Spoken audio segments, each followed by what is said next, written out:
Hello everyone, in this video I will show you how to use live caption option on Samsung Galaxy S26. So let's start the video. First of all, go to app library. Now also click on settings app. Now in setting, scroll down and click on accessibility.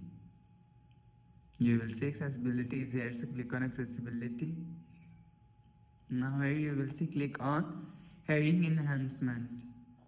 So after click on hearing enhancement, you will see second option is live caption. So if you want to use live caption option, so click on live caption.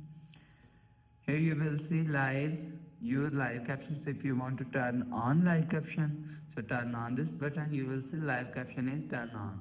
So if you want to turn off live caption, so turn off this button, you will see live caption is turned off. So you will enable or disable live caption from here. So after the process, go back to home screen, refresh phone.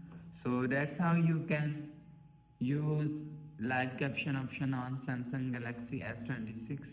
So if you like the video, please subscribe. Thanks for watching.